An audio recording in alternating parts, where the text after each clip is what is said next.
Pemirsa, kejuaraan balap motor road race di Nrekang, Sulawesi Selatan berakhir ricuh. Penonton dan pembalap saling baku hantam.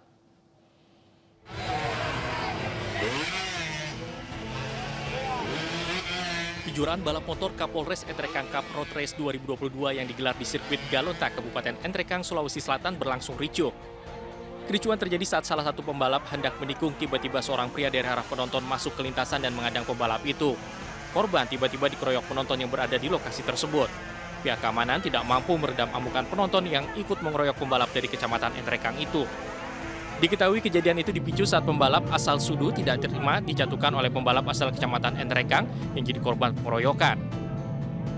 Terkait insiden pengeroyokan terhadap pembalap yang terjadi kemarin, atas kesigapan panitia serta aparat keamanan TNI Polri dibantu Satpol PP, dan hal ini dapat diselesaikan secara damai di sekretariat panitia yang dihadiri juga oleh orang tua pembalap, sehingga kegiatan dapat dilanjutkan dan selesai dalam keadaan aman dan lancar. Satu penonton yang diduga ikut mengeroyok pembalap tersebut diamankan agar tidak membuat kericuan kembali. Sementara kedua pembalap yang berselisih sudah didamaikan. Selain kericuan, saat balapan berlangsung, satu penonton yang berada di pinggir sirkuit tertabrak ketika dua pembalap saling bersenggolan hingga terjatuh. Penonton yang terluka pun langsung dibawa ke rumah sakit terdekat. Dari Nrekang, Sulawesi Selatan, Jufri Tonapa, iNews melaporkan. Sebuah video yang memperlihatkan arogansi pengendara mobil yang diduga anggota polisi viral di media sosial. Kejadian ini pun mendapat sorotan dari Menko Polhukam Mahfud MD.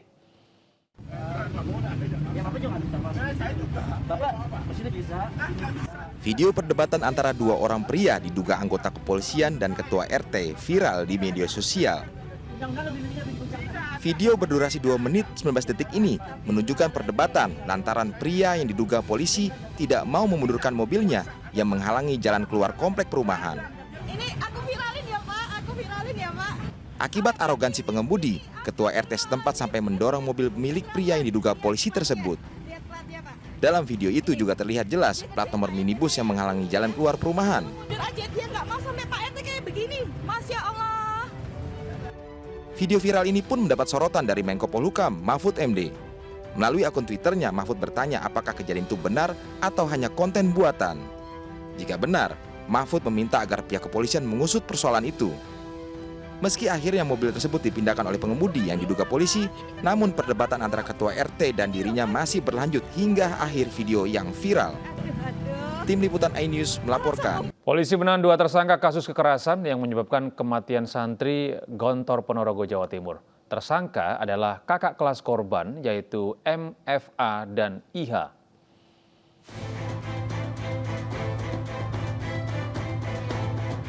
Penyidikan kasus kekerasan yang menyebabkan meninggalnya Albar Mahdi, santri kelas 11 Pondok Darussalam Gontor Ponorogo, menemukan titik terang.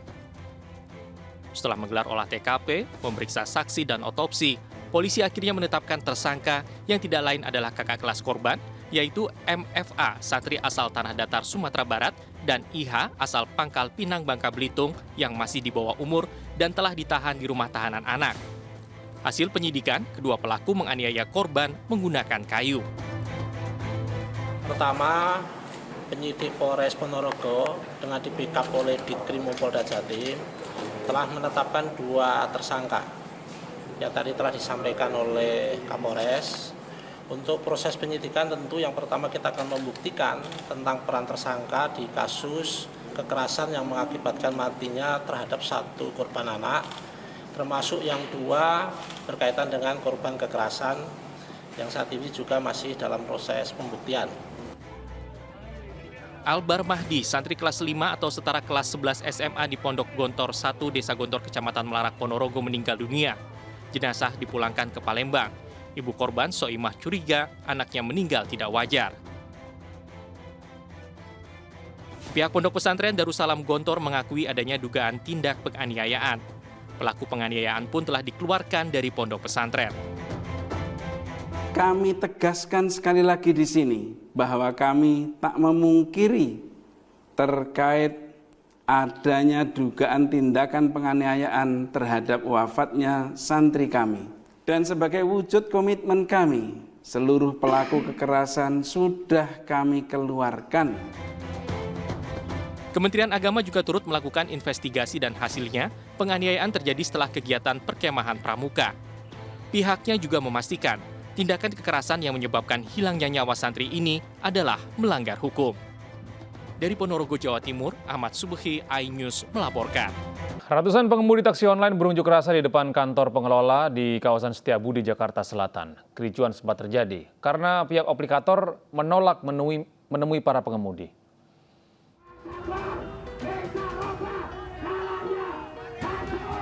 Ratusan pengemudi taksi online ini berunjuk rasa di depan kantor perusahaan aplikator yang terletak di Jalan Rasuna Said, Setiabudi, Jakarta Selatan, Senin siang. Massa menjebol pagar hingga memasuki area lobi gedung, memaksa untuk bertemu dengan pihak manajemen aplikator. Saat berada di area lobi, para pengemudi sempat terlibat adu mulut dan saling dorong dengan pengelola gedung, lantaran tidak ada perwakilan perusahaan aplikator yang menemui mereka. Dalam aksi unjuk rasa ini, para pengemudi menuntut adanya penyesuaian tarif taksi online.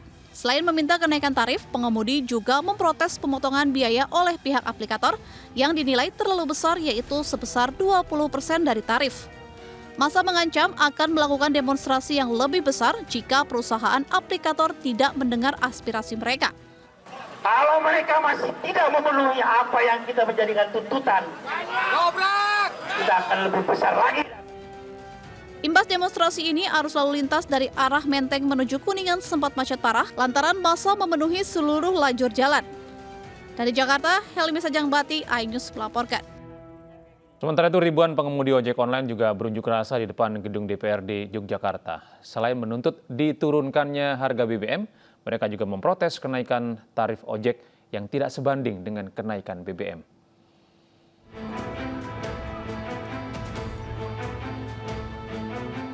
Unjuk rasa ribuan pengemudi ojek online diawali dengan long march dari Stadion Kridosono dan melintas di Jalan Malioboro menuju gedung DPRD Yogyakarta.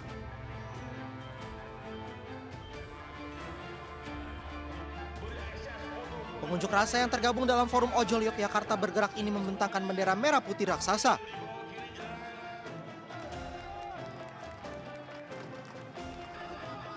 Dalam orasinya, para pengemudi ojek online menuntut diturunkannya harga bahan bakar minyak. Pengemudi juga menuntut diberikannya subsidi atas kenaikan harga BBM yang dinilai sangat memberatkan. Cuma saya menginginkan turunkan BBM. Sekali lagi turunkan BBM.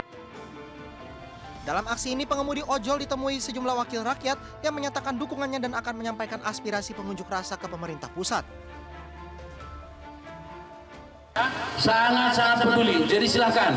Jadi karena ini masalah online ojol ini adalah wewenangnya pusat, ayo kita suarakan. Usai berorasi, ribuan pengemudi ojek online membubarkan diri dengan tertib. Dari Yogyakarta, Gunanto Farhan, iNews melaporkan. Demo massa buruh menolak kenaikan harga BBM di kawasan Patung Kuda, Jakarta diwarnai kericuhan. Selain menolak kenaikan BBM, massa juga menolak Undang-Undang Cipta Kerja dan meminta kelayakan upah buruh.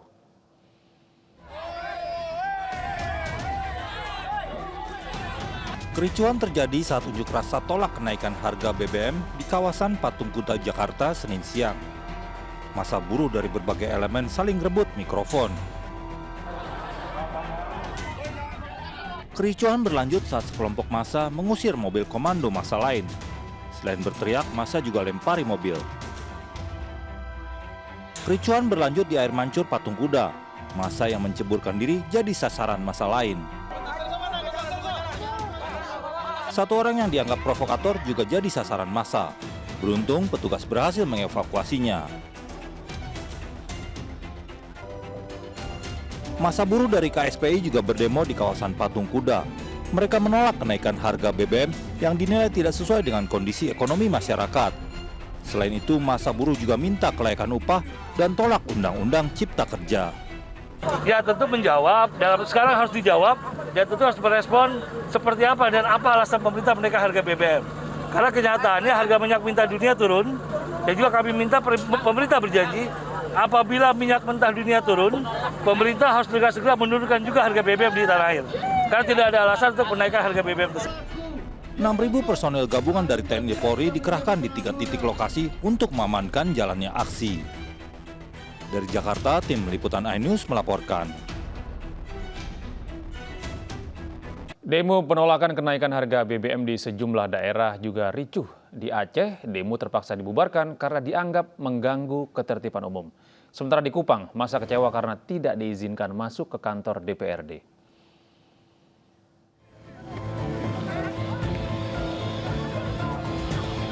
Kericuhan antara polisi dan mahasiswa mewarnai unjuk rasa penolakan kenaikan harga BBM di depan Gedung Dewan Perwakilan Rakyat Daerah Kabupaten Aceh Barat, Senin siang. Kericuhan berawal saat mahasiswa yang memaksa masuk ke gedung Dewan dihalau polisi dengan menembakkan gas air mata. Beberapa mahasiswa yang diduga menjadi provokator aksi pun diamankan petugas. Unjuk rasa pun dibubarkan petugas karena mengganggu ketertiban umum. Dengan sangat-sangat terpaksa membubarkan aksi demonstrasi yang terjadi di depan DPRK. Yang pertama, sudah tidak menghargai kepentingan umum. Yang kedua, tidak menghargai kesepakatan. Yang ketiga, sudah menabrakkan becak anggota kami. Yang keempat, sudah melempar batu. Yang kelima, sudah melempar air buah. Dan yang keenam, sudah memprovokasi massa untuk masuk gedung DPR. Sementara itu di Kupang, demo penolakan kenaikan harga BBM yang dilakukan oleh ratusan mahasiswa yang tergabung dalam organisasi Cipayung juga berlangsung ricuh. Kericuhan tak terhindarkan saat polisi berusaha menghadang massa yang mencoba menerobos masuk ke kantor DPRD Provinsi Nusa Tenggara Timur. Kecewa dengan hal tersebut, pendemo pun membakar sejumlah poster serta memanjat pagar dan memasang bendera organisasi mereka. Dari Aceh dan Kupang, Afsah dan Eman Suni melaporkan. Naiknya sejumlah harga pangan pasca kenaikan BBM menjadi perhatian Presiden Jokowi. Jokowi mendorong pemerintah daerah untuk memberi subsidi kepada transportasi pengangkut pangan untuk mengendalikan inflasi.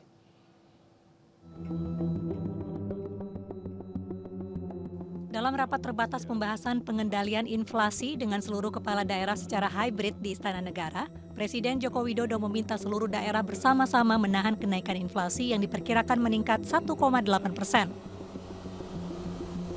Jokowi berharap inflasi tetap dapat dikendalikan di bawah 5% meskipun harga BBM subsidi mengalami kenaikan.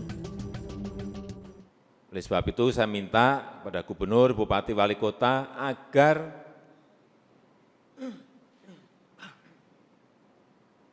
daerah bersama-sama dengan pusat bekerja bersama-sama seperti saat kita bekerja secara serentak dalam mengatasi COVID.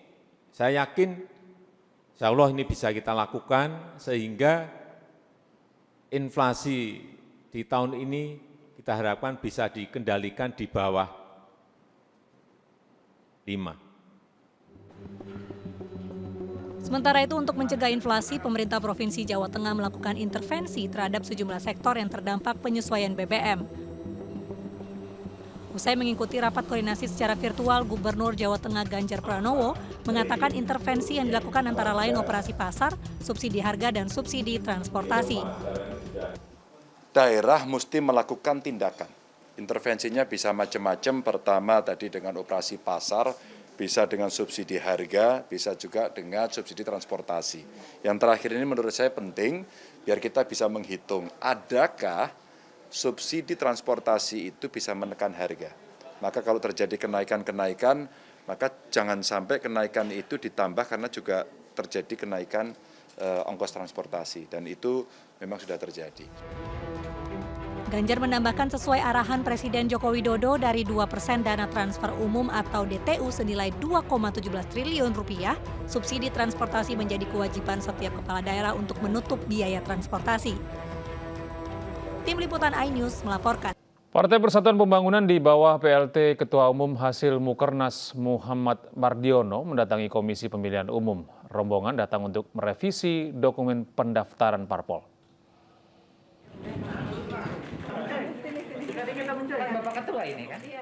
PLT Ketua Umum Partai Persatuan Pembangunan Muhammad Mardiono bersama sejumlah elit partai diantaranya Waketum Asrul Sani dan Ahmad Baidowi mendatangi Komisi Pemilihan Umum pada Senin siang. Kedatangan Mardiono beserta rombongan diterima langsung oleh Ketua KPU Hashim Asyari dan anggota KPU Idham Holik serta August Melas. Rombongan datang untuk menyerahkan surat keputusan atau SK Kemenkumham terkait perubahan struktur partai P3.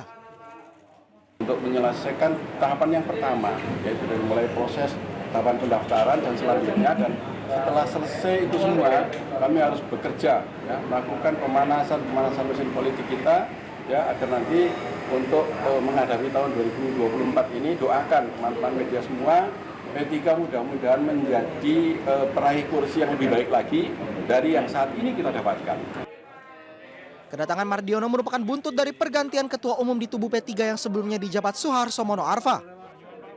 Diketahui setiap partai masih bisa memperbaiki berkas pendaftarannya ke KPU dalam rentang waktu 15 hingga 28 September 2022 untuk dokumen yang belum lengkap. Dari Jakarta, Tim Liputan iNews melaporkan.